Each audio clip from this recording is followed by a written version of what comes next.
지난 시간에 이어서 오늘은 우주심리학 제2강입니다.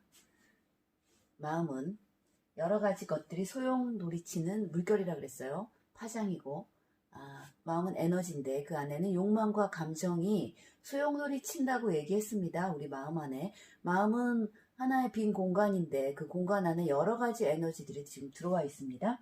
그럼 우리가 지난 시간에 뭐 시기나 질투나 기쁨이나 평화 이런 것들이 들어있다고 했는데 이것을 아주 잘 정리하신 분이 계시죠? 네, 데이빗 호킨스 박사죠. 호킨스 박사의 의식혁명이라는 책이 좀 히트를 쳤습니다. 그런데 이제 이 의식혁명이라는 책을 보면 우리의 의식을 이분이 이제 레벨 지수를 평가를 해봤어요. 의식의 파장을 레벨을 평가를 해봤더니 아주 재미난 결론들이 나왔죠. 그걸 한번 하나씩 훑어보도록 할게요. 이제 보시면 데이비드 호킨스 박사가 어떻게 의식 레벨을 정리했는지 우리가 무심코 살면서 그냥 뭐 내 감정이 일어나니까 일어나는 거지.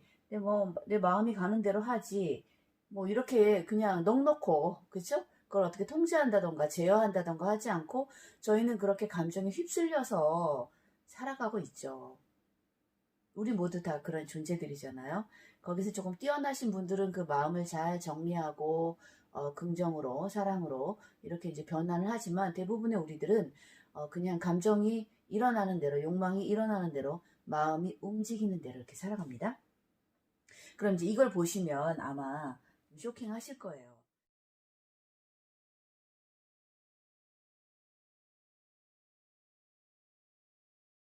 자, 그러면 의식 레벨을 한번 보면 우리가 우리가 수치심이라고 얘기하는 거. 수치심은 지금 레벨이 20. 수치심 그리고 굴욕. 굴욕적인 거. 제가 오늘 웹드라마는 아니고 이제 연애의 참견? TV에 나왔던 그 프로그램 하나 봤는데요. 이제 뚱뚱한 여자, 76kg 여자가 이제 토익학원을 다니는데, 마음에 든 남자가 있었던 거예요. 그 친구가 이제 뭐 이렇게 다치니까 밴드도 감아주고 잘 해줬어요. 그래서 연정을 품게 됐는데, 고백을 합니다. 그런데, 난 지금 뭐 그럴 때가 아닌 것 같아 라고 이제 피했는데, 핸드폰을 두고 간 거예요. 그래서 이제 전화를 딱 받았는데, 전화를 받고 있는 걸 목격을 한 거죠. 근데 난 뚱뚱한 여자는 질색이다. 그래서 이제 그 친구가 충격을 받아서 1년간 잠수를 타면서 이제 살을 뺍니다. 그래서 아주 예뻐졌어요.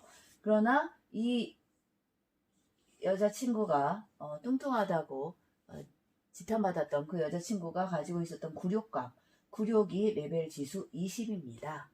굉장히 낮은 저주파의 파장이죠. 그러니까 이 파장은 굉장히 나를 어둡게 하고 우울하게 하는 겁니다. 이제 밑으로 내려갈수록 어둠입니다, 여러분.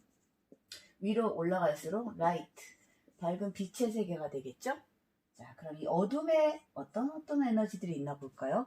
지금 뭔가 수치스럽다, 창피하다, 너무나 굴욕적이다.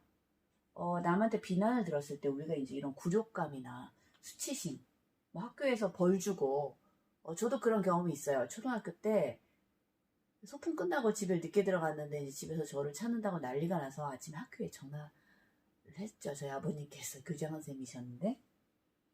그래서 담임 선생님 화가 난 거예요. 교장 선생님이 이제 막 혼을 냈나 봐요. 그 학교 교장 선생님이. 저희 학교죠. 그래서 제가 아침부터 이렇게 엎드려 뻗쳐 있잖아요. 그것도 이렇게 주먹 쥐고 엎드려 뻗쳐를 3학년짜리 여자애니까 저는 9살이었어요.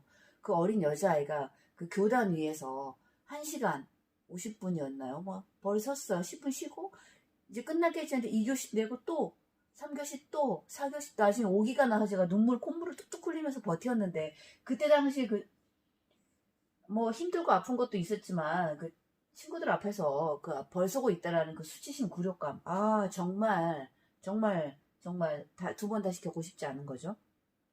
그 다음에 또 뭐가 있느냐? 죄의식이 있습니다, 여러분. 자, 죄의식은 레벨 지수가 얼마입니까? 30. 예. 죄의식 이건 또 비난하고 연결이 됩니다. 죄의식 누군가로부터 이제 비난을 받거나 이럴 때 죄의식이 발동을 하게 되죠. 네, 레벨 지수 30입니다, 여러분. 죄의식, 비난. 죄의식은 정말 갖지 말아야 될 것입니다. 우리가 사랑의 반대말 뭘까요? 제가 이제 러브라이프 강의할 때도 제자들에게 질문을 하는데요. 사랑의 반대말이 뭡니까? 이러면 보통 무관심이란 얘기를 많이 해요. 그러나 사랑의 반대말은 무관심이 아니고 바로 이 우주적 차원에서, 우주적 사랑에서 볼 때는 죄의식입니다. 우리는 죄가 없습니다. 물론 뭐 죄들 짓고 살겠죠. 그러나 그것을 내가 용서하고 또 남에게도 용서를 구하고 풀면, 그러나 뭐 우리가 이 죄의식에, 특히 성폭행 당한 여성들은 그 죄의식, 누가 비난하지 않았는데도 자기 스스로가 가진 모멸감, 비난에 대한 죄의식을 갖죠. 굉장히 좋지 않습니다. 레벨 30입니다. 그 다음에 레벨 50이 있죠. 이건 뭘까요? 네, 무기력. 우리 무기력한 거, 이것도 굉장히 뭐 그냥 아무 생각 없이 멍 때리고, 무기력증에 우리 다 한 번씩 빠져보잖아요. 그냥 다 재미없고 사는 게. 이제 무기력하다 보면 여기서 아마 우울감이 올 거예요. 그쵸? 바로 옵니다. 슬픔. 정말 이 시간에 지금 무기력하고 슬프신 분들 있죠. 네, 연애하다 헤어졌어요. 내가 뭘 어떻게 할 수도 없어요. 난 그냥 세상에서 다 소외당한 것 같고, 그런 무기력증. 그 무기력에서 슬픔이 옵니다. 그러다 보면 인생이 참 쓸쓸하죠. 해놓은 것도 없고, 남들은 다 잘 사는 것 같은데 나는 혼자 외롭고 우울하고. 자, 이런 슬픔. 이게 75. 그 다음에 또 뭐가 있습니까? 우리가 이제 슬픔을 겪을 때 뭐가 뭐냐면, 무기력에서는 절망감이 오죠. 절망스러워요. 자, 절망스럽다 보면 슬픔이 오고, 슬프다 보면 어떻게 됩니까? 후회가 밀려오죠. 이것도 그 남친한테 이거 잘못한 것 같고, 내 인생에서 이거 잘못한 것 같고. 저도 한 10년 전에 그런 극심한 무기력과 후회와 슬픔, 절망에 빠졌었던 적이 있습니다. 육체적으로 제가 그때 영화사를 하면서 굉장히 가열차게 움직였는데 잘 안 됐어요. 그러면서 모든 게 어떻게 절망적인 상황으로 빠져들었죠. 몸도 아팠고. 그러다 보니까 뭘 할 수도 없고 무기력해질 수밖에 없죠. 굉장히 인생이 슬프더라고요. 그럴 때 많은 후회가 몰려왔습니다. 그 당시 저의 후회감은 이런 거예요. 1년간 거의 제가 하나님한테 기도를 했죠. 내일 아침에 눈 뜨지 않게 해주세요. 제발. 정말 눈을 뜨고 싶지 않았습니다. 삶이 부끄러워서. 제가 그 나이 때 이러이러한 것을 했을 거라고 생각했던 것들을 하나도 이루지 못하고, 오히려 저는 제로 또는 마이너스로 이렇게 추락한 상태였기 때문에 한 1년 정도 굉장히 힘든 우울증을 겪었던 적이 있습니다. 자, 이렇게 후회스러운 거. 그때 당시 제가 정말 후회스러운 것밖에 없더라고요. 삶이. 잘한 건 하나도 생각이 안 나고요. 분명히 뭐 제가 잘한 것도 있을 거 아닙니까? 그런데 잘못한 것만 생각나는 거예요. 별것도 아니에요. 그냥 친구한테 말 한마디 했던 거, 이런 것들까지 기억 저편에 묻혀 있었던 것들이 막 파편처럼 떠오르는데, 정말 이거 너무 정말 못 살겠더라고요. 너무 힘들었어요. 아마 지금도 이런 후회와 절망에 빠져 계신 분들 계실 겁니다. 자, 그 다음에 이제 우리가 뭐가 있습니까? 두려움이 있습니다. 두려움은 근심 걱정이 많죠. 걱정합니다. 이것 제가 추천하고 싶은 도서 중에 우리는 사소한 것에 목숨을 건다라는 게 있어요. 네, 사소한 것에 목숨을 걸고 살고 있습니다, 우리가. 그때 이제 저도 한 오래전에 그 책을 읽었었는데, 그 당시 때 제가 그 책을 보면서 저 자신도 놀랐던 게, 이런 구절이 나와요. 너가 지금 하고 있는 고민이 1년 후에도 그거 가지고 고민할 것 같냐? 너가 초등학교 때 굉장히 심각한 고민이 있었을 텐데 그 고민을 너는 지금도 하고 있느냐?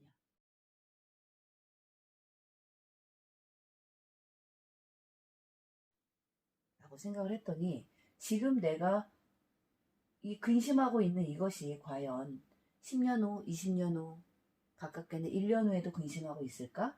라고 퀘스천을 던져봤어요. 그랬더니 어땠을 것 같아요? 뭐 별로 그렇게 근심할 일이 아니었겠더라고요. 과거에 그랬고 앞으로도. 그래서 근심하지 말자. 여기서 이제 우리가 현존이라는 단어가 나오는데 현존, 현재에 존재하라 라는 이제 이런 얘기들 달라이 라마도 얘기하고 많은 구루들이 얘기합니다. 그래서 이렇게 근심 걱정을 하지 않으면 마음이 평안해져요. 생기지도 않을 일 가지고 우리가 너무 많은 근심을 하는 경우들이 있죠. 이런 것들 우리가 조금 조심하셔야 됩니다. 자, 그 다음에 또 뭐가 있나요? 또 욕망. 우리에겐 또 빼놓을 수 없는 욕망들이 있죠. 저도 욕망이 많았던 사람이었고, 저도 굉장히 뭐 정말 풀장 있는 집, 7살 때 풀장 있는 집에 살고 싶었어요. 누구나 지금도 뭐 대박 나세요. 뭐 로또 지금도 이제 뭐 이렇게 주말만 되면 긁으시는 분들 계시는데, 욕망, 돈에 대한 욕망, 사랑에 대한 욕망, 더 멋진 남자, 더 좋은 남자, 더 좋은 집, 더 좋은 차. 우리의 욕망은 끝이 없다고 하죠. 알고 있습니다. 알고 있지만 어렵습니다. 욕망을 놓기가. 사실은 이 욕망을 끊어내는 거, 칼같이 끊어라. 그래서 불과해서 이제 그런 거 하잖아요. 스님들이 이제 성적인 욕망을 끊어야 되니까. 심지어는 자기 남근을 뭐 잘라내기도 하고, 이런 분들에게 손가락도 자르고, 집착, 번뇌, 망상, 이제 이런 게 이제 사라지지 않으니까. 그러나 인간이기 때문에 이런 것은 들어올 수밖에 없어요. 제가 지난 시간에 얘기했던 것처럼 마음은 내 안에 일어난 것도 있고 외부에서 들어온 것도 있습니다. 또 그런 다양한 자아들에 대해서는 또 다음 시간에 제가 강의하도록 하고요. 일단 이런 욕망들이 우리가 많이 가지고 있습니다. 자, 이 욕망, 갈망, 네. 갈망보다 좋은 갈망도 있을 수 있죠. 저는 이제 인류를 사랑해야지라는 욕망을 갖게 됐습니다. 네. 그리고 이제 이것이 채워지지 않으면 뭐가 됩니까? 욕망이 채워지지 않고 갈망이 채워지지 않으면 집착을 하게 되죠. 어때요? 이렇게 표를 만들어서 보니까 좀 쉽게 정리가 되지 않나요? 욕망, 갈망, 집착. 이거 어떡하나요? 우리가 이 단계를 뛰어넘어야 되는데 욕망, 갈망, 집착. 제가 본 오늘 그 드라마 연결되는 얘기인데 또 한 편을 봤는데 굉장히 플레이보이예요. 그래서 자기는 여자한테 집착하지 않아요. 상대 여자들이 집착하는 게 되겠죠? 그럼 집착하면 자기 잘라버려요. 그런데 잘못 걸린 거예요. 자기보다 더 쿨한 여자를 만나서 본인이 막 집착하는 모습을 보이면서 예전에 여자들이 나한테 이런 감정을 가졌었겠구나 라고 자기가 반성하는 이제 그런 게 나오는데 어쨌든 우리가 많은 집착을 할 수 있어요.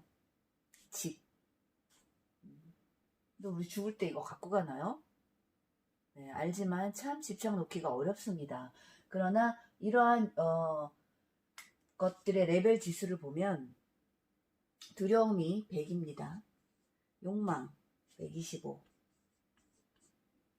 어때요?